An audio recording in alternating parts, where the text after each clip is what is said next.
빌립보서 3장 1절부터 9절까지 말씀 보시겠습니다.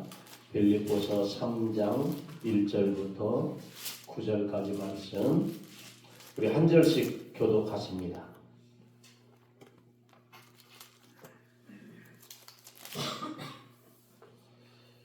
자, 교독하십니다. 끝으로 나의 형제들아 주 안에서 기뻐하라. 너희에게 같은 말을 쓰는 것이 내게는 수고로움이 없고 너희에게는 안전하니라. 죄들을 삼가고 행악자들을 삼가고 몸을 상하게 하는 일을 삼가라. 하나님의 성령으로 봉사하며 그리스도 예수로 자랑하고 육체를 신뢰하지 아니하는 우리가 곧 할례파라. 그러나 나도 육체를 신뢰할 만하며 만일 누구든지 다른 이가 육체를 신뢰할 것이 있는 줄 생각하면 나는 더욱 그러하리니. 나는 8일 만에 할례를 받고 이스라엘 족속이요 베냐민 지파요 히브리인 중에 히브리인이요 율법으로는 바리새인이요 열심으로는 교회를 가까고 율법으로는 흠없는 자라. 그러나 무엇이든지 내게 유익하던 것을 내가 그리스도를 위하여 다 해로 여길 뿐더러 또한 모든 것을 해로 여기면 내 주 그리스도 예수로 하는 지식이 가장 고상하기 때문이라. 내가 그를 위하여 모든 것을 잃어버리고 배설물로 여기는 그리스도로 얻으며. 같이 합니다. 그 안에서 발견되려 함이니 내가 가진 은은 율법에서 나는 것이 아니요 오직 그리스도를 믿음으로 말미암은 것이니 곧 믿음으로 하나님께로부터 난 의라. 아멘. 할렐루야. 우리 찬양 하나 하겠습니다. 눈을 들어 하늘을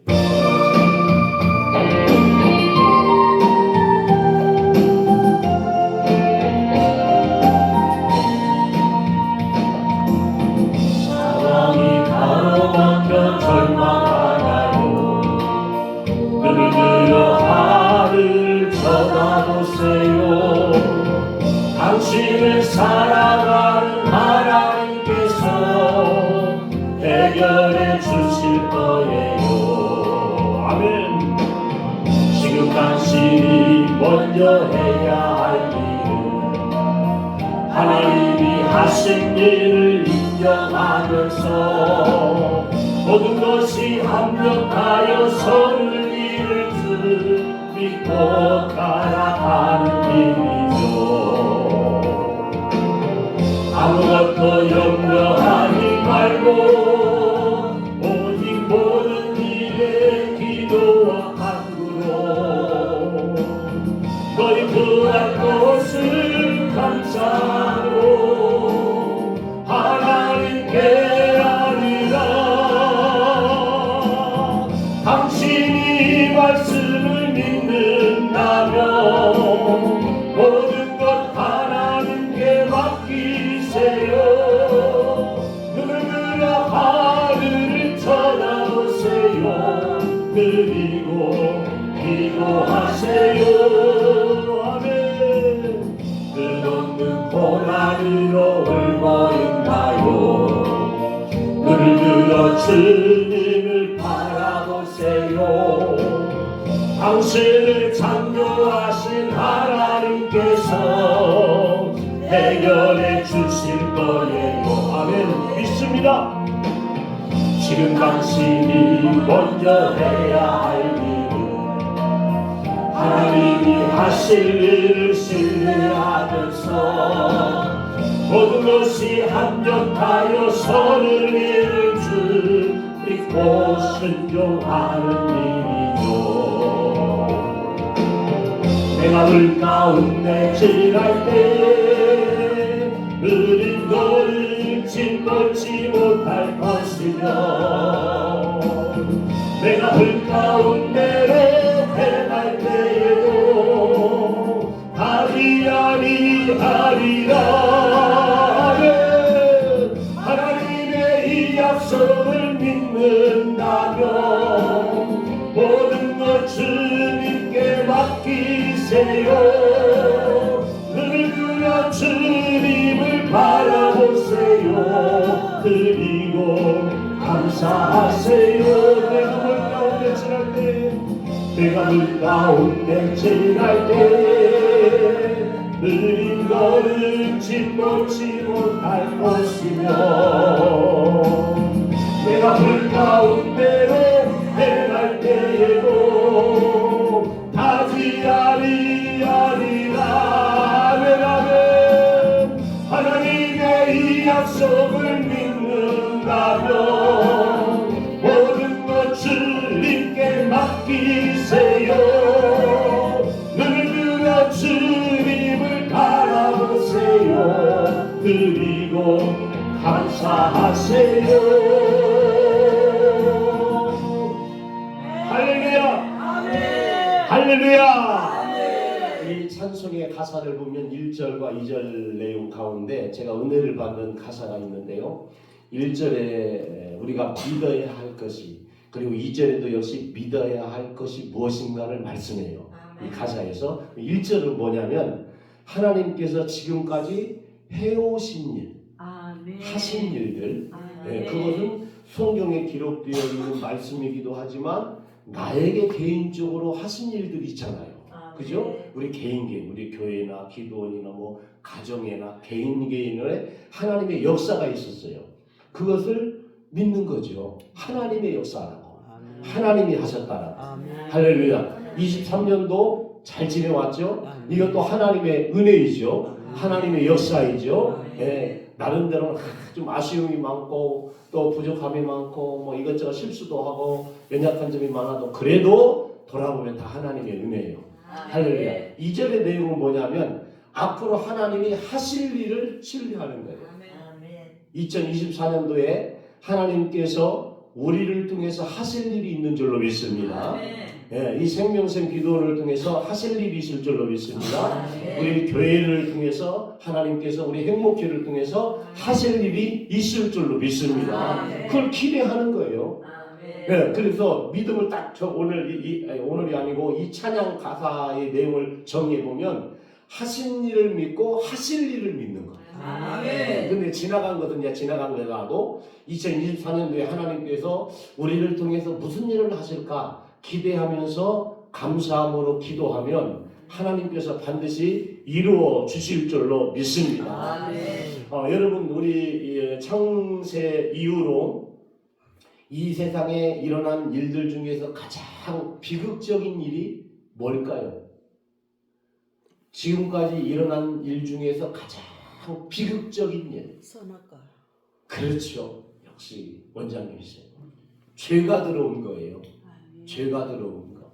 이게 가장 비극적인 일이죠. 그리고 지금 일어나는 모든 불행들은 기본적인 이 구조와 이 밑바탕이 다 죄잖아요. 사실. 그 이전에는 죄가 들어오기 전에는 정말로 에덴 동산은 얼마나 행복했어요. 하나님과의 관계. 그래서 선악과를 먹은 이후에 4가지의 어떤 불행들이 나타나잖아요. 그 관계가 끊어지잖아요. 첫째는 하나님과의 관계가 끊어지고, 그리고 두 번째는 자기 자신과의 관계도 끊어져요. 불안, 염려, 두려움, 무서움, 공포 이게 들어오잖아요. 다른 사람과의 관계도 끊어지죠. 아이고 아담이 그러잖아요. 저 여자 때문에. 이웃과의 관계도 끊어져. 그리고 마지막으로 자연적인 관계도 그래요. 그래서 자연이 엉겅퀴를 내고 이제 땀을 흘려야 먹고 살아가는 그 4가지의 어떤 특징들, 구조화가 이제 나타나게 되어지죠. 이게 죄 때문이에요. 그런데 이게 이 세상에 들어온 가장 비극적인 일이에요. 지금 뭐 우크라이나 전쟁, 뭐 저기 팔레스타인 그 지역 전쟁 그 비교가 안 될 만큼 불행한 그리고 저주가 바로 이 죄가 이 세상에 들어온 거죠. 자, 그렇다면 가장 큰 축복은 또 뭘까? 가장 큰 축복은 뭘까요? 예수님. 예수 그리스도를 믿는 것. 죄가 들어왔다면, 그래서 죄인이 되었다면, 그게 가장 큰 불행이라면 가장 큰 축복은 의인이 되었다는 거예요. 아멘. 할렐루야. 아멘. 의인이 되었다는 거예요. 근데 차이가 있어요. 뭐냐? 죄는 온 세상을 덮었어요. 모든 사람, 모든 것들을 다 깨뜨려 버렸어요. 그런데 하나님의 의는 모든 사람이 안 해요. 그렇죠? 모든 사람이 안 해요. 제한이 되어져요. 누구에게? 믿는 자에게. 할렐루야. 아멘. 예수 그리스도를 믿는 자에게만 하나님의 의의 축복이 이루어져요. 아멘. 그래서 하나님의 그 축복은 사실 엄격히 얘기하면 세상 모든 사람들에게 주어지는 게 아니고 가장 큰 축복은 이 의의 축복은 예수 그리스도 안에 있는 자만이 가져지는 하나님의 놀라운 축복인 줄로 믿습니다. 그리고 감사하게도 우리는 그 축복 안에 있게 된 줄로 믿습니다. 아멘. 이것이 하나님의 은혜요 가장 큰 축복이에요. 그래서 우리는 어떻게 보면 가장 비극적인 일을 겪은 사람이기도 하지만 그 비극적인 일을 하나님의 축복으로 이 의로 하나님 예수 그리스도의 의로 그걸 회복되어지는 또 완쾌되어지는 그 은혜가 있는 줄로 믿습니다. 저는 한 1년 이상 좀 된 것 같아요. 사역을 하면서 어느 날 예전에도 그런 말씀을 여기서 한번 드렸는데 하나님이 과연 기뻐하시고 하나님이 원하시는 것이 뭘까? 여기에 대한 이 고민이 참 많아요. 근데 그것은 저만이 아니고 예수 믿는 진짜 거듭난 사람이라면 이런 고민 늘 해보고 살아가야 돼요. 열심히 하는 것도 부지런하게 하는 것도 최선을 다해서 하는 것도 중요한데 그보다 사실 더 중요한 것은 하나님의 뜻이 어디 있을까? 이걸 찾는 거예요. 하나님이 기뻐하시는 일이 뭘까? 이걸 찾는 거예요. 여러분 차가요 열심히 막 100km, 200km 달리는 게 중요한 게 아니고 뭐가 중요해요? 방향이 중요해요. 목적지를 향해서 정확하게 가고 있느냐는 거 이게 더 중요한 거죠. 빨리 가는 것만이 중요한 게 아니잖아요. 그 목적지를 향해서 정확하게 가고 있느냐.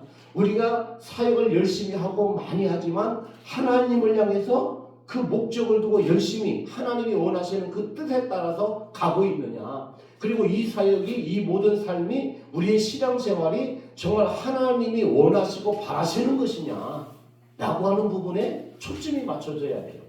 그래서 우리가 잘 알고 있는 로마서 12장 2절의 말씀을 보면 이런 말씀이 있지요.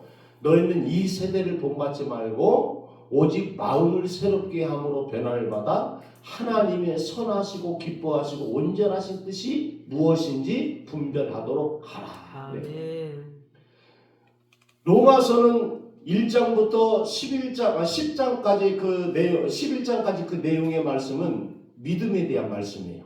그걸 딱 줄이면 의롭게 되었다. 믿음으로 의롭게 되었다라고 하는 것이 핵심입니다.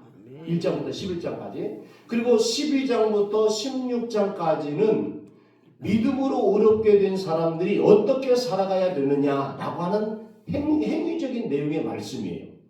그런데 12장의 그 행위적인 내용의 말씀을 시작하면서 1절에서 12장 1절에서 신령한 예배, 영적 예배를 드려야 된다라고 얘기를 하거든요. 1절. 우리 그리스도인들은 구원받은 사람은 믿음으로 의롭게 된 사람은 영적인 예배를 드려야 된다라고 얘기를 해요. 하나님이 기뻐하시는 산 제사로 드리라라고 말씀해요. 그리고 2절에서 그런 얘기를 하는 거예요. 이 세대를 본받지 말고 마음을 새롭게 함으로 변화를 받아 하나님의 선하시고 기뻐하신 뜻이 무엇인지 분별하라. 그러면 1절에서 말씀하고 있는 이 영적 예배가 결국은 하나님이 원하시고 선하시고 바라시는 그 예배다. 그런 예배다라고 말씀을 하면서 좀 폭넓게 해석을 하게 되어지면 처음에 중요한 것은 영적 예배의 삶을 우리가 살아야 되고 그 영적 예배를 드리면서 살아가면서 진짜 중요한 것 또 하나는 하나님의 뜻을 분별하라. 이것이 2절에 시작이 되어지는 거예요. 그래서 우리의 늘 끊임없는 고민은 끊임없이 찾아야 되고 고민하고 기도해야 되고 또 우리가 바라야 되고 힘써야 될 것은 하나님의 뜻을 찾는 거예요. 하나님의 뜻을 찾는 것. 여러분 2024년도에 하나님의 뜻을 잘 찾아서 그 뜻에 맞게 삶을 사시면 하나님께서 정말로 기뻐하실 것입니다. 아멘. 이것이 예수님의 삶이었어요. 이것이 예수님의 삶이었어요. 그래서 우리 예수님께서도 요한복음에 나와죠. 6장 38절에 내가 하늘에서 내려온 것은 내 뜻을 행하려 함이 아니요 나를 보내신 이의 뜻을 행하려 함이니라. 아멘. 내 뜻을 행하려고 온 게 아니다. 나를 보내신 아버지 그분의 뜻을 행하려고. 그래서 예수님도 하나님 아버지의 뜻을 끊임없이 찾고 그 뜻에 따라서 순종하며 살았고, 심지어는 십자가에 죽기까지 아버지여 내 뜻대로 하지 마옵시고 아버지의 뜻대로 되기를 원합니다라고 기도하시고 십자가에 달리신 거 아니에요. 그래서 이 땅에 내려오신 것도, 그리고 삶도 십자가에 죽기까지 아버지의 뜻을 온전히 구했고 그 뜻을 따라 살다가 그 뜻에 의해서 십자가에 죽으신 거예요. 그게 예수님의 삶입니다. 그러면 그 예수님을 믿는 우리들도 당연히 그 길을 가야죠. 할렐루야. 그래서 말씀드린 대로 예수님이 그랬던 것처럼 우리들도 예수님처럼 하나님의 뜻을 늘 찾아야 되고 하나님의 뜻을 구해야 되고 하나님이 기뻐하는 것이 뭘까? 할렐루야. 이런 은혜가 있기를 원합니다. 여기 합당하게 살아갔던 사람이 다윗이에요. 그래서 다윗을, 이세 아들 다윗을 만나니 내 마음에 맞는 사람이라 내 뜻을 다 이루게 하리라. 하나님의 마음에 맞으니까, 그리고 하나님의 뜻을 늘 찾으니까, 하나님의 뜻을 구하니까 하나님 보시기에 기뻐하신 거예요. 그래서 내 뜻을 그를 통해서 이루게 하겠다는 거예요. 만약에 다윗이 하나님의 뜻에 어긋나고 하나님의 뜻과 관련이 없이 살아간다면 그 사람을 통해서 하나님께서 뜻을 이루려고 하시겠어요? 안 하죠. 마음이 안 드는데. 하나님의 뜻을 찾고 그 뜻을 이루려고 하니까, 아 그래? 너 같으면 내 뜻을 다 이룰 수 있겠다. 그래서 다윗을 선택하시고 다윗에게 은혜를 주시는 거예요. 여러분, 그건 구원의 역사 속에서 나타나는 일이지만 구원의 역사를 말고도 이 세상에서 하나님의 나라를 세워가고 그리스도의 복음의 역사를 생명의 역사를 이루어가는 일에는 하나님이 많은 사람들을 사용을 하십니다. 구원은 예수 그리스도 한 분을 사용하셨지만 하나님의 나라를 이 땅에 이루어가기 위해는 하나님이 택하신 많은 백성들을 사용하시는데, 누구를 사용하실까요? 하나님의 뜻을 찾는 자들이에요. 하나님의 뜻대로 행하려고 힘쓰고 노력하는 자들이에요. 그런 자들을 하나님께서 축복하시고 그런 자들에게 은혜를 베풀어 주시는 줄로 믿습니다. 그에 속한 사람들이 우리들일 줄로 믿습니다. 그리고 거기에 선택되어지고 2024년도에 우리를 통해서 하나님의 위대한 뜻들이 이루어지는 역사가 있기를 주의 이름으로 축복합니다. 할렐루야. 이것이 늘 고민이어야 돼요. 저도 늘 이것 가지고 기도하고 하나님의 뜻이 어디 있습니까? 어떻게 해야 됩니까? 사사건건. 그래서 우리는 믿음에는 어린아이가 되라 그랬는데 하나님 앞에 우리는 아기가 되어야 돼. 아기가. 네, 아기가. 하나님 귀찮을 정도. 어린아이들이 자꾸 엄마한테 물어보면 귀찮기도 하고 그랬지만, 하나님 이거 어떻게 해야 돼요? 이거 뭐예요? 어떻게 할까요? 이런 사람을 주님은 기뻐하세요. 그렇죠? 예. 여러분, 그런 은혜가 우리 모두에게 있기를 주의 이름으로 축복합니다. 그게 바로 우리의 삶이어야 되고, 그런 삶으로 우리가 바뀌어져야 되고, 그리고 그런 삶으로 바뀌어지면서 우리의 우선순위가, 그리고 삶의 어떤 그 내용들이 우리 안에서 바꿔져야 돼요. 오늘 이 본문의 말씀은 우리가 너무나 잘 알고 있는 내용의 말씀인데, 예수님을 만나고 인생을 바뀌어진 이 바울, 완전히 바뀌어지잖아요. 완전히 바뀌어지는데, 이 바울이 과거에는, 예수님을 만나기 이전에는 어떤 사람이었고 어떤 것이 우선순위였고 어떻게 살아갔는지를 사실 오늘 이 본문의 말씀을 보면서 보면 알 수 있어요. 자, 오늘 말씀을 보니까 사도 바울이 예수님을 만나기 전에 어떤 사람이었고 어떤 뜻을 따라서 이렇게 살려고 했던 사람인지, 그리고 어떤 것이 자랑할 만한 것이었고 자기를 참 영웅스럽게 만들어 주었는지를 말씀하고 있는데, 자, 4절 한번 봅시다. 4절부터 한번 보면 이렇게 얘기해요. 그러나 나도 육체를 신뢰할 만하며 만일 누구든지 다른 이가 육체를 신뢰할 것이 있는 줄로 생각하면 나는 더욱 그러하리니. 사람들은요 육체를 자랑하잖아요. 자기 가지고 있는 명예를 자랑하고 돈을 자랑하고 건강을 자랑하고 뭐 출세하는 것들을 자랑하고 뭐 자랑하잖아요. 그게 육체의 자랑거리들이죠. 그래서 사람들은 그거 가지고 어깨에 힘을 주고 살아가. 사도 바울이 보니까 그래. 네. 그런데 그럴 것 같으면 나도 너희들 못지 않아. 오히려 너희들보다 나는 더 훌륭해 라고 얘기하는 거예요. 그래서 육체를 신뢰할 것이 있는 줄로 생각하면 나는 더욱 그러하다. 나는 더욱 그러하다 얘기하면서 구체적으로 이제 5절부터 말씀을 하죠. 나는 8일 만에 할례를 받고 이스라엘 족속이요 베냐민 지파 히브리인 중에 히브리인 율법으로는 바리새인이고 열심으로는 교회를 박해하고 율법의 의로는 흠이 없는 자다라고 자기 자신을 그렇게 소개를 합니다. 사도행전 또 9장에 보면 사울은 그리스도인들을 잡아오기 위한 그 명령을 받고 대제사장에 가서 공문을 받아가지고 다메섹으로 군인들과 함께 갑니다. 그만큼 사도 바울은 그 당시에 사울이죠. 사울은 대제사장 그리고 종교 지도자들로부터 인정을 받고 신임을 받았던 사람이에요. 사울이 예수님을 만나기 전에는 세상적으로 그래서 잘 나가는 사람이었어요. 아주 똑똑하고 출세와 성공이 어쩌면 보장된 그런 사람이었습니다. 그래서 바울의 1순위는 당연히 뭐였을까요? 율법이에요. 여기 오늘 본문의 말씀도 그러잖아요. 율법의 의로는 흠이 없다. 나는 흠이 없다. 자기가 자기에 대해서 나는 흠이 없다라고 말할 사람이 어디 있겠어요? 사실 사도 바울이 흠이 없는 건 아니지만 그만큼 힘쓰고 애쓰고 노력하며 살았다는 거예요. 그죠? 율법을 지키기 위해서 몸부림을 쳤다는 거예요. 사실 오늘 우리는 율법주의자는 아니지만 이렇게 율법주의자들에 비하면 우리는 사실 아무것도 안 해요.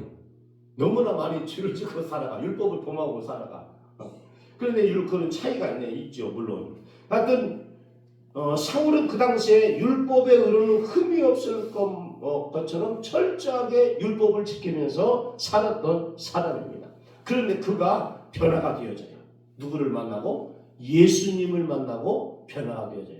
과거에는 이런 것들이 자랑이었고 이런 것들이 자기 명예였고 자기 위신과 체면을 지켜주는 것들이었어요. 과거에는. 그래서 나는 너희들 그런 것 가지고 자랑하냐? 나는 더 자랑할 거 많아. 그럼 너 쭉 이 얘기를 한 거죠. 그런데 예수님을 만나고부터 자기가 그동안 자랑으로 삼았던 거, 자기 어깨를 우쭐드게 만들고 자기 목에 기부술하게 만드는 그런 모든 것들이 아무것도 아니다라는 사실을 예수님을 만나고부터 알게 되어지죠. 그리고 그것을 다 오늘 본문에 보니까 뭐라고 해요? 다 버렸다. 배설물처럼 버렸다라고 얘기해요. 7절에 보면요. 그러나 무엇이든지 내게 유익하던 것을 내가 그리스도를 위하여 다 해로해요. 여기서 내게 유익하던 것은 그동안 유익을 줬다는 거죠. 그렇죠? 유익을 줬다는 거 이런 것들이.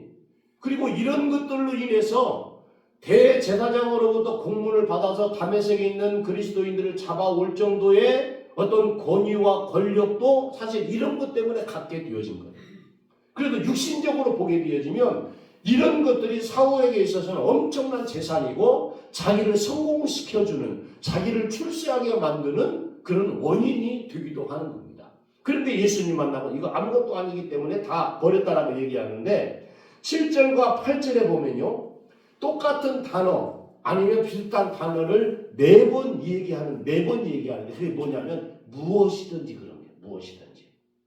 뭐라고요? 무엇이든지. 한번 찾아봐요. 7절에 두 가지 나오죠. 무엇이든지. 그리고 끝부분에 다. 비슷한 단어잖아요. 무엇이든지 혹은 다. 그리고 8절에는 또 모든 것 두 번 나오죠. 그죠? 또한 모든 것을 해로 여기면 그리고 중간쯤 보면 모든 것을 잃어버리고 그죠? 그러면 무엇이든지라고 하는 거, 다라고 하는 거, 모든 것이라고 하는 이 단어들 이게 네 번이나 나와요. 그 뭐예요? 사도 바울이 그동안 나에게 유익을 주고 나를 성공의 길로 이끌어 주었던 이 많은 것들을 하나도 빼놓지 아니하고 다 모든 것을 다 해로여겼다는 거예요. 그리고 다 버렸다라는 거예요. 할렐루야. 여기에 우리에게 중요한 도전을 줘요. 우리가 주님을 섬기면서도 사실 한 손에는 세상적인 거 많이 쥐고 있어요. 그죠? 예, 저도 그런 것 같아.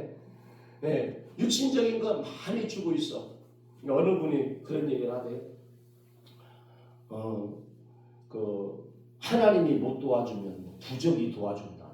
그러니까 한쪽에는 예수님을 믿어도 부적을 품고 다니고. 근데요, 여러분 그런 얘기를 하더라고요. 예수 믿는 사람들이 전부로 꽤 많이 간다네요. 그 점쟁이들이 하는 소리예요.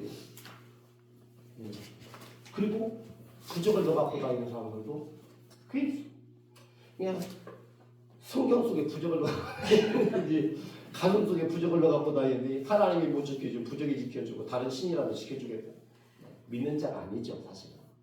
교회에 다니는 사람이지 믿는 자는 아니에요. 저는 개인적으로요 교인이라고 하는 말을 저는 안 써요.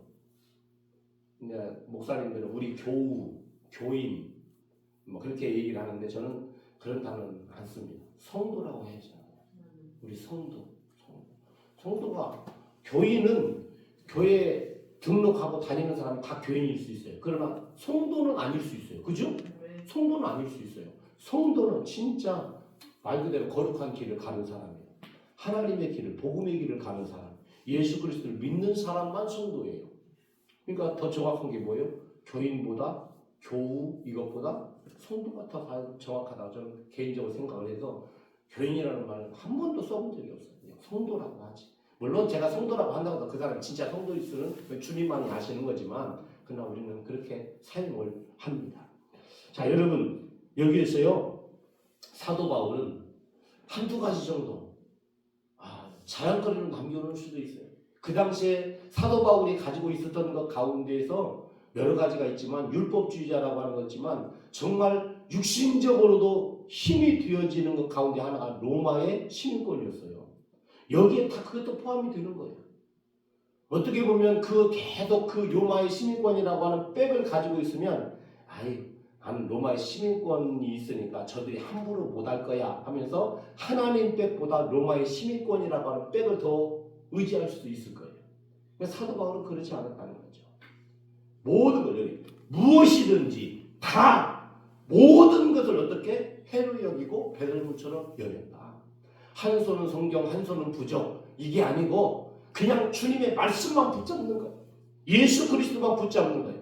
여러분 반신반의하지 말고 오늘 2024년 살아가면서 사도 바울처럼 하나님만 온전히 의지하고 붙잡기를 주의 이름으로 축복합니다. 이거 아니면 저것이겠다. 이런 뭐 아니면 도다 이런 식으로 하지 말고 우리는 그냥 줄곧 주님을 향해서만 달려갈 수 있는 우리가 되고 버릴 거라면 다 버리면 되죠. 네, 일부분을 갖지 말고 다 버려. 근데 이게 쉽지 않죠. 쉽지 않아. 사람이기 때문에 쉽지 않아. 그래도 하여튼 주님 없으면 안 됩니다 하고 주님께 다 무엇이든지 모든 것을 내놓을 수 있는 우리가 될 수 있기를 주님의 이름으로 축복합니다. 다 내려놓고 다 포기하고 자신을 주님 앞에 다 온전히 드릴 때 주님은 그때 일하시고 주님은 그때 역사하시는 거예요. 그래서 내가 얼마만큼 죽어지느냐, 내가 얼마만큼 낮아지느냐, 내가 얼마만큼 포기하느냐, 내가 얼마만큼 버리느냐 여기에 따라서 주님의 역사도 달라지는 거죠. 그죠? 그래도 어떤 사람들은 간증 얘기 들으면 그러잖아요. 밑바닥까지 하나님이 내리신다. 더 내려갈 수 없을 만큼 하나님이 내리신다. 근데 우리는 밑바닥까지 내려가기가 싫어요. 어느 정도 내려가면 막 올라오려고 막 이런저런 방법들, 수단 방법들 다 통만하다 보면 그게 내 생각이고 하나님이 뜻과는 관계없는 것이 되어버려요. 그러면 주님은 그래야 거기다 너 계속 살아. 그렇게 방법을 치는 거죠. 내가 내리려고 하는데 너를 깨트리려고, 너를 죽이려고 내가 내리려고 하는데 네가 안 내려가려고 그래? 그냥 그 상태에서 조금 내려간 상태에서 살아가야 돼. 그런 거죠. 차라리 빨리 내려갔다 빨리 올라오는 게 낫죠. 그랬으면 좋겠어. 빨리 내려갔다 빨리 올라왔으면 좋겠어. 저도 그냥 힘든 부분이 여러 가지 몇 가지가 이제 있어요. 이제 하나님 앞에 요즘 기도해요. 이제 좀 그거 끝났으면 좋겠습니다. 제가 지금 고민하고 힘들게 하는 것들이 있어요. 이제 좀 끝났으면 좋겠습니다. 20몇 년 동안 지금 그렇게 살았는데 이제 끝내고 좀 이제 마음 편하게 좀 살았으면 좋겠습니다. 주님의 뜻이 어디 있는지. 그래서 작년 마지막에도 갈멜산 기도원 가서 같이 또 집사람하고 기도하고 지금 이제 한 달 동안은 교회에서 자자. 일단은 계속 자야 되고 기도해야 되지만 집중적으로 한 달 동안은 교회 가서 자서 우리 이제 기도원에 오신 분들은 알겠지만 앞에 관이 2개가 있잖아요. 관이 2개가 있어요. 아무래도 큰 관이 있습니다. 큰 관인데 혼자씩 들어갈 수 있는 관. 그게 이제 기도방이에요. 기도방 관. 들어가면 진짜 관이 앞에 딱 있는 거. 이쪽 하나, 딱 그래서 혼자 딱 들어가서 둘이도 못 자요. 그는 혼자 딱 들어가서 높이는 앉아서 머리만큼 되고 그래서 기도하고 거기서 자고 그렇게 합니다. 좋아요. 근데 문이 좁아요. 이만큼밖에 안 돼요. 아침에 오면서 그래. 문 좀 넓혀줘. 살 좀 빼. 그랬는데 뭐 혼자 겨우 굽어서 이렇게 이만한 문, 좁은 문이에요. 제가 붙여진 이름이 좁은 문. 죽어야 되고 내가 얼마만큼 죽어지고 깨져야 되느냐에 따라서 하나님이 없다는 달라지니까 참 그것도 사실 힘들지만 하나님 앞에서 늘 죽어져야 되고 깨져야 되고 사도 바울이 그런 것들 나에게 힘을 나에게 뭔가 소망이 될 것 같은 육신적인 것들을 다 버리고 그때 주님은 역사하는 것 같아요. 우리가 자꾸 이제 낮아지라고 죽어지라고 내려놓는데 우리가 안 죽으려고 하니까 살아나려고 하니까 그럼 너 그렇게 살아라고 오랜 시간 동안 살게 하시는 거죠. 근데 한 번쯤은 그랬으면 좋겠네. 하나님, 저는 그렇게 가끔 그렇게 기도를 해요. 하나님, 사실 그렇게 기도하는데 내 속마음은 조금 달라. 기도는 하는데 속마음은 좀 달라. 그러니까 하나님 강권적으로 역사하셔서 그냥 완전히 밟아주세요. 가끔 그렇게 기도를 해요. 하나님께서 그냥 강권적으로 역사해서 내가 막 올라올 때 그냥 완전히 그냥 밟아 이겨버리는 그 강제가 또 있었으면 좋겠는데 또 하나님은 그런 하나님은 아니신 것 같기도 하고 그렇게 또 역사하시기도 하지만 그냥 내가 그렇게 살고 싶으면 그렇게 살게 놓아두셔도 또 고생의 길이 좀 길어. 이건 제 얘기 같은데 여러분 그런 것 같아요. 진짜 내려가야 주님이 올려주시는 것 같아요. 그건 하나님이 그러니까 내려가서 그냥 빨리 내려가는 게 좋겠다. 그러면 주님이 빨리 올려주시겠지 그 생각을 가지고 한번 기도하면서 지내고 있습니다만 여러분 그래요.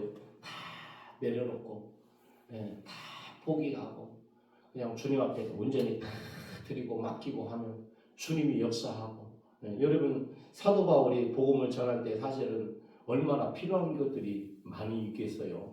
그러나 그런 것까지도 특별히 아까 말씀드린 로마의 시민권은 그 당시에는 굉장히 사실 중요하죠. 또 그 덕도 봐요. 성경에 보면 사도 바울이 로마의 시민권을 가지고 있다고 하는 사실을 나중에 잡아다가 때리고 난 뒤에 알잖아요. 근데 로마의 시민권을 가지고 로마 사람이라는 걸 알고 나서부터는 그 사람들은 벌벌 떨잖아요. 자기 큰 해가 있을까 봐서.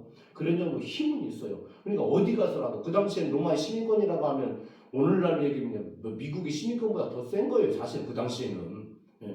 최고의 강대국이었고 세계를 지배하는 나라이기 때문에 그 시민권만 있으면 어디든지 그냥 무사통과니까 복음 전하는 데도 크게 사용했죠. 그것도 사용을 해요. 사도 바울이. 그것 때문에도 그렇게 막 자유롭게 다니기도 했을 거예요. 분명히. 성경에도 있지만.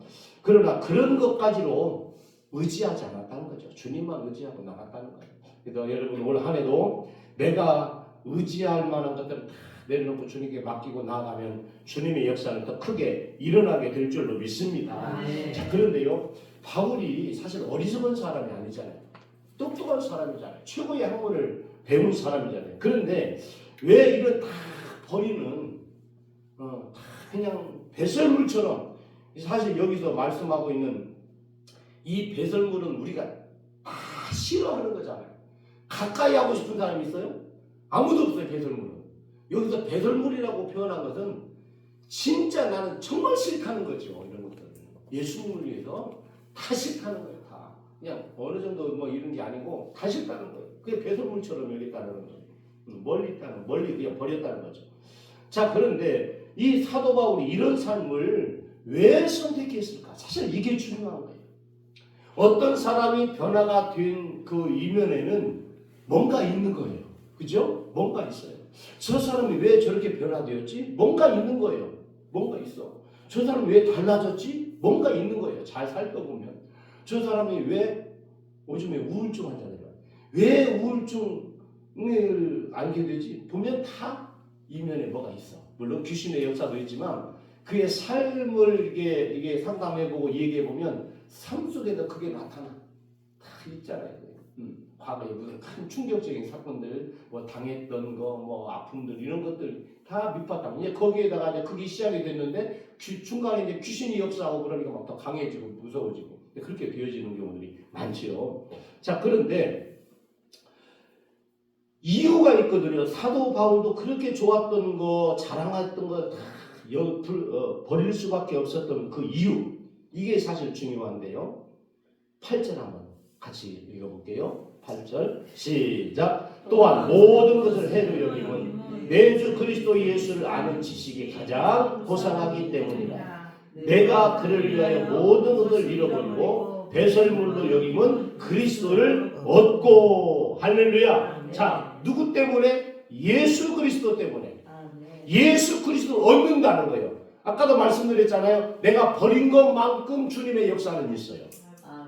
버리니까 그리스도를 얻게 되는 거예요. 버리니까. 이거 바꿔 얘기하면 버리지 않으면 그리스도를 얻을 수 없는 거예요. 내가 포기하지 아니하면 성령께서 역사하지 않는 거예요. 내가 낮아지고 버려지고 포기할 때 주님이 역사하고 그리스도를 얻게 되어지는 것을 사도 바울은 그 비밀을 알았던 겁니다. 알았던 거예요. 사도 바울이 어리석은 사람이 아니에요.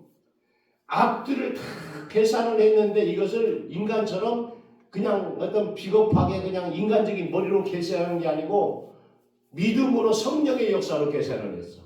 그러니까 내가 이거 버리면 그리스도를 얻겠네. 내가 약해지면 그리스도가 더 강하게 역사하시겠네. 이것을 말씀하고 있는 거예요.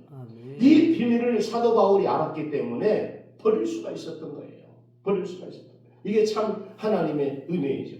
제가 이런 부분을 성경학자 그 주석을 쓰기도 했는데, 그 핸드릭슨이라고 하는 그 분이 이런 얘기를 했어요. 바울의 이러한 변화에 대해서 얘기를 하기를, 솟아오르는 태양 앞에서 모든 별이 꼬리를 감추는 것과 같다. 밤하늘의 별이 얼마나, 우리 여기도 이제 그러겠지만 우리 갈멜산에 가면 밤에 보면 별빛이요 진짜 많아. 시내에도 볼 수 없는 별빛을 볼 수 있어요. 목사님도 그러죠. 거기에도 그럴 수 있어요. 너무나 좋아요. 밤하늘에. 그런데 반짝반짝 빛나고, 어떤 것은 또 약하지만 또 굉장히 강하게 비춰지는 그 빛들이 있어요. 너무나 아름답고 막 비춰. 뽐내면서 내가 더 강하다, 내가 더 강하다면서 별들이 막 비춰. 근데 태양이 뜨면 개는 감추듯이 없어지네. 그잖아요. 하나도 낮에 별 보는 분 있어요? 그분 대단한 분이에요. 눈 시력이. 그렇게 밤에 반짝거리고 그 많은 별들이 비춰져도 태양이 뜨니까 하나도 안 보이는 거예요. 그렇다는 거예요. 그동안 이것이 좋다, 저것이 좋다, 이게 나를 성공해주고, 나를 기쁘게 해주고, 나를 복되게 해주는 거, 그래도 막 그것만 잡고, 그것만 의지하고 살았는데, 더 큰 태양, 예수 그리스도가 딱 떠오르니까, 예수 그리스도에 비춰보니까 그건 아무것도 아닌 거죠. 이게 우리 생활 속에서도 느껴요. 손녀들 있는 집안은 그러잖아요. 뭐 아이를 하나 주면 좋다고 받아. 근데 그보다 더 좋은 거 줘봐요. 치고 그것 받잖아요. 그러는 거거든요. 예수님이 그렇다는 거예요. 예수님 안에는 지혜가 무궁하고 지식이 무궁하고 또 물질뿐만 아니라 건강이나 이 영육의 모든 복이 예수 그리스도로부터 오는 줄로 믿습니다. 이것을 발견하면 이 세상 것들은 아무것도 아닌 거예요. 배설물보다 더 더러운 배설물처럼 버릴 수 있어야 됩니다. 그리스도가 최고라고 생각을 한다면 그런 것을 사도 바울이 알게 된 거예요. 그래서 말씀하고 8절에도 우리가 읽었지만 이거 버릴 수 있는 건 내가 그리스도를 얻을 수 있기 때문이다 라고 고백을 하는 겁니다. 여러분 버린 만큼 그리스도께서 그리스도를 얻습니다. 그래요? 아멘. 버린 것만큼 그리스도를 더 강하게, 더 뜨겁게, 더 많이 얻어져요. 여러분 그러면서 이 은혜가 물과 같은 것 같아요. 물. 지금 여기가 이제 3분의 반절 정도 물이 있는데 여기다 물을 아무리 많이 부어도 물을 부으면 다른 거 들어갈 수가 없죠. 근데 비 오면 다른 것이 들어갈 수 있어요. 우리 마음에 있는 것들을 다 비우고 내려놓고 하면 그리스도께서 마음속에 자리 잡을 그 들어오실 공간이 넓어지고, 그러나 가득 차 있으면, 내 것으로 차 있으면 적어지고 그러는 거잖아요. 내 육신의 생각이 많아지면 그리스도의 어떤 마음들이 적어지고 그렇게 되어지는 거예요. 그래서 여러분 올 한 해 동안 사도 바울이 깨달았던 이 비밀을 우리도 깨닫고 여러분 우리 한 해 동안 살면서 우리 것들 다 포기하고 내려놓고 승리하는 여러분 되기를 주의 이름으로 축복합니다.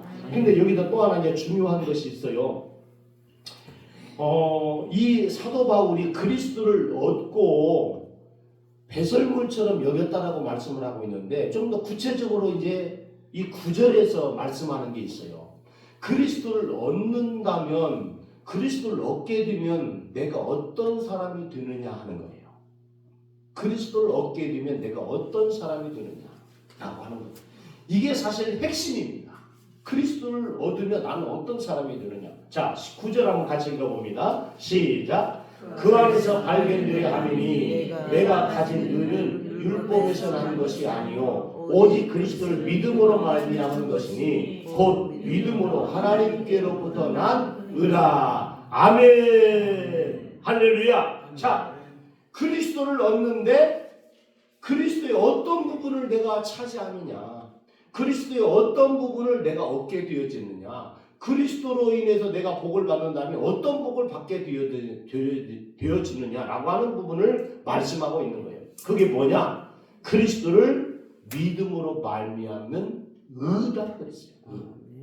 그리스도의 의. 이것이 핵심이에요. 그리스도로 말미암는 의 때문에 다 버린다는 거예요. 제가 처음에 얘기했잖아요. 이 세상에 들어오는 가장 비극적인 것이 뭐다? 죄다. 가장 비극적인 것은 죄예요. 근데 가장 큰 축복은 뭐다? 의다. 예수 그리스도의 의다. 그런데 이 축복은 모든 사람에게 주어지는 게 아니고 여기에서도 말씀하고 있지만 그리스도로 말미암는 의예요.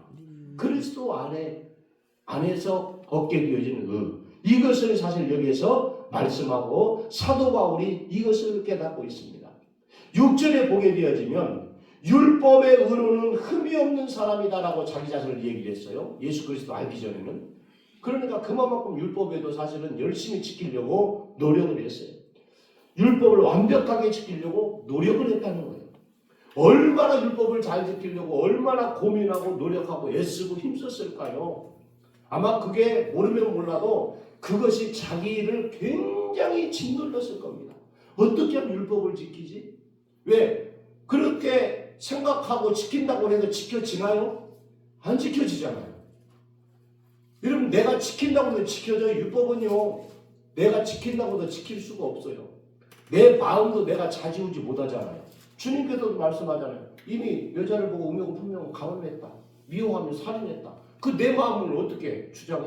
내 마음을 주장하고 막 자유롭게 움직일 수 있는 사람이라면 그건 주님밖에 없는 거예요. 사람은 그렇게 할 수가 없어요. 왜? 이미 인간의 마음속에는 부패성이 있어요. 사도 바울은 그 칼빈은 전적 부패라고 얘기를 해요. 전적 부패. 인간은 전적으로 부패했기 때문에 하나님을 찾고 하나님으로부터 의롭다라고 인정받을 것이 단 0.00001%도 없다. 아무것도 없어요. 인간에게는 전혀 그런 것이 없어요. 자, 그렇기 때문에 생각을 내 마음대로 주장 못해. 특별히 거룩한 쪽으로 가지를 못해. 죄성이 있기 때문에. 그게 다 죄인이다 그 말이죠. 그래서 사도 바울은 그럼에도 불구하고 율법을 지키려고 얼마나 노력을 했는지 그게 짓누르는 것이 되었고 그게 스트레스가 되었을 것이고요. 그러면서도 지켜지기는 하지만 내가 죄인임을 부정할 수 없는 속마음. 사실 여기에서요. 율법의 의로는 흠이 없다라고 얘기는 하지만 사실 흠이 없어요? 아니에요. 이거 자기 말뿐인 거예요. 사실. 그리고 그 당시에 유대인들이나 또 율법주의자들이 가지고 있었던 생각들이에요. 왜? 내가 이렇게 살고 이렇게 지키면 나는 흠이 없는 사람이야 라고 그 당시에 많은 사람들이 그렇게 생각을 하고 있는 거예요. 그래서 우리 예수님께서 바리새인들을 향해서 늘 책망하는 것이 뭐였어요? 회칠한 무덤이다. 너희가 겉으로는 율법을 잘 지키기 때문에 깨끗한 것 같지만 속에는 그냥 더러운 시체, 썩은 냄새가 나는 그런 것들이 넘쳐나고 있다. 사도 바울도 말은 그렇게 하고 또 자기 스스로 나는 의인이야라고 생각할지 모르지만 실제 그 영혼 깊은 곳에서 속마음에서는 죄인이다라고 하는 것은 부정할 수 없는 거예요. 그리고 나는 율법을 다 지키지 못했다라고 하는 것은 속마음은 부정할 수 없는 거예요. 이런 것이 자기를 괴롭히는 거죠. 자기를 짓누르는 겁니다. 해결할 수 없는 거예요. 그래도 얼마나 사실 사도 바울의 마음에는 괴로움이 있었고 갈등이 굉장히 심했을 거다. 그렇게 저는 봅니다. 그런데 예수님을 만나고 나서 이것이 한순간에 해결이 돼요. 할렐루야. 아멘. 한순간에 해결이 돼요. 주님이 뭐라고 해요? 의인이다라고 말씀하시네요. 그리스도 안에서 의인이다라고 말씀을 하고 있는 거예요. 요한복음 8장 32절. 진리를 알지니 진리가 너희를 자유케 하리라. 할렐루야. 진리가 뭐예요? 내가 곧 길이요 진리요 생명이다. 예수님이 진리요. 진리가 뭐예요? 하나님의 말씀이 진리요. 복음이 진리요. 이것이 우리를 자유케 해준다는 거예요.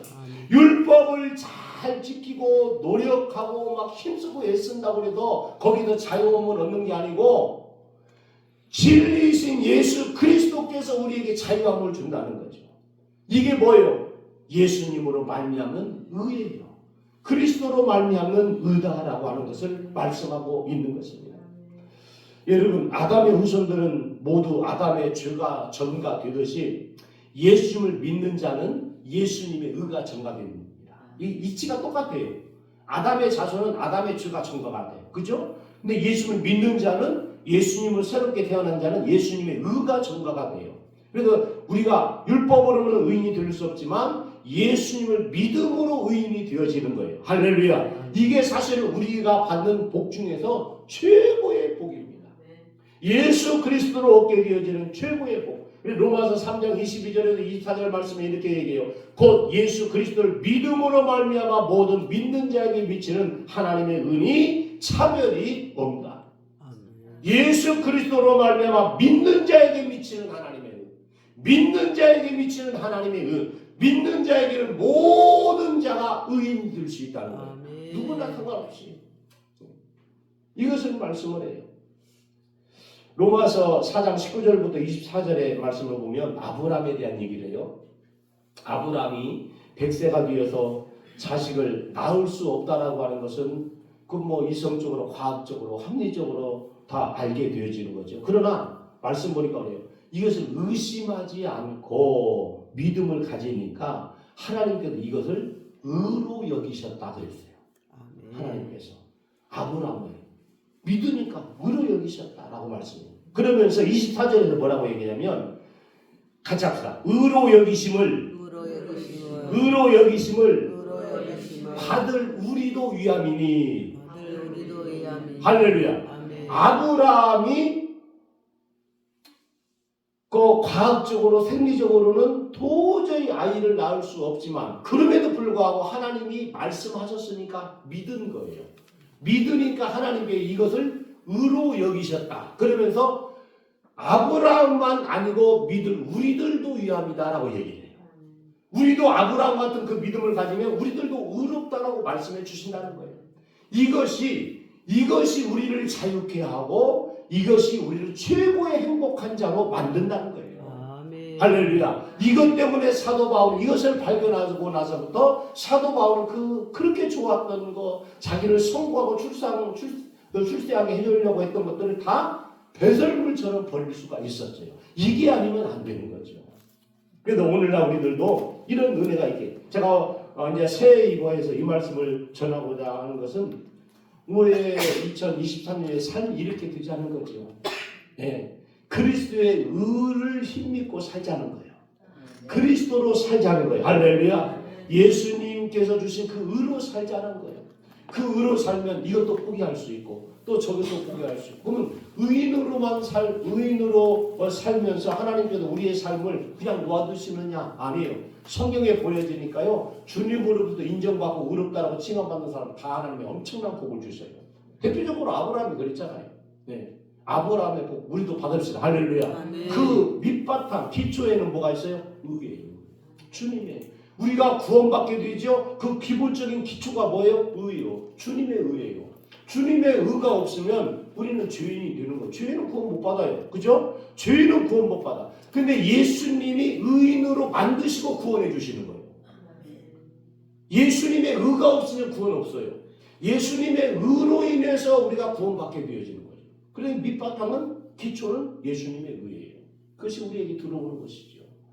그래서 올 한 해 살아가면서 사도 바울처럼 여러분 참 힘들고 고민해야 될 일이지만 어떻게 보면 이것만은 내가 좀 찾고 있어야 되는데, 예. 이것이 꼭 필요한데, 이것이 나에게 있어야 좀 내가 행복해질 수 있는데 라고 하는 그런 부분들이 있을 수 있어요. 사람이기 때문에. 그리고 이 세상 살아가면서 그런 것도 필요합니다. 그런데 그런 것을 의지하면 안 된다는 거예요. 주님의 말씀. 여러분 성경에 그러잖아요. 돈을 살아가며 일반하게 뿌리다. 돈이 필요 없다는 거예요? 아니죠. 돈 필요합니다. 여러분 돈 복 받으세요. 할렐루야. 아멘 소리 별로 안 해서 나는 많이 받고 싶어. 돈 복 받으세요. 아멘. 물질 복 몽땅 받으세요. 아멘. 막 로또도 당첨되고. 그럼 로또를 사야지. 하여튼 복을 좀 많이 받으세요. 근데 그것이 여러분 성경에 육신적인 거, 영적인 것도 우리가 나누잖아요. 근데 우리 그리스도인들은요 그걸 나눌 필요 없습니다. 그걸 다 영적으로 만들어 버려야 돼요. 육신적인 거, 돈 어떻게 보면 육신적인 거죠. 그것을 나를 위해서 쓰면 그 육신적인 것이 되지만 그것 가지고 주님의 영광을 위해서 사용하는 그 영적인 것이 되는 거예요. 무조건 내 건강 육신적이다, 잘 되는 거, 성공하고 그런 거 육신적이에요. 예, 기도원에 오시는 분들이 가끔 그래요. 너무나 복. 근데 성경에 복자 빼면요, 진짜 많이 안 남아요. 주님이 주시는 것은 영적인 것이든 육적인 게 다 복입니다. 그것이 구원도 복이고요, 그죠? 최고의 복이잖아요. 의로운 거 최고의 복. 그리고 물질도 복이죠. 그러니까 많이 영육을 많이 복을 받으셔야 되는데 그런 것을 주님보다 더 사랑하지 말라는 거예요. 그것을 주님보다 더 의지하지 말라는 거예요. 나를 성공하고 출세시켜주고 할 것이 사실은 돈도 필요하고 명예도 필요하지만 그러나 그보다 더 앞서야 될 것이 주님이라는 거죠. 그거 다 내게 넘쳐나도 주님이 한번 하고 부르면 하나도 안 나고 싹 날아간다는 것도 우리가 인정해야 돼요. 그러면 주님을 붙잡을 수밖에 없어. 사도 바울, 솔로몬이 그러잖아요. 솔로몬보다 부귀영화를 누린 사람이 어디 있어요? 근데 주님을 버리고 그것만 취하니까 타락해가지고 너는 청년의 때 창조자 하나님을 기억하라. 자기는 못해놓고 자기는 못했으니까 그 말하는 거예요. 저는 전도서 12장 1절에 너는 청년의 때 아무튼 잃어버렸네. 그 낙이 없어지기 전에 창조자 하나님을 기억하라 그런 말 하잖아요. 청년의 때. 자기는 청년 때 방탕한 생활을 했거든요. 그런데 그것이 후회가 되는 거예요. 늙어서 보니까. 그러니까 우리들을 향해 그 청년이라는 것이 주님을 위해 힘이 있을 때 헌신하고자 할 때라고 하는 것인데 하여튼 올 한 해도 주님이 주시는 의를 가지고 그들 앞장서서 주님만 바라보며 살아가면 세상 것들 필요하긴 해도 그것이 나에게 나를 어떻게 만들어줄 것이 아니고 그것을 하나님께서 이용해서 만들어주니까 먼저는 주님을 우선순위로 살자. 할렐루야. 아멘. 주님을 앞세우며 살자. 아멘. 네. 그러면 이것저것 필요하지만 그거 앞세우지 말고 주님을 앞세우고 그 중에서도 주님이 주신 그 의를 앞세워서 살면 주님이 나머지 것들 다 해결해 주시고 의로운 자들에게 구원받은 자들에게 하나님의 축복의 역사가 엄청나게 되어질 것입니다. 그래서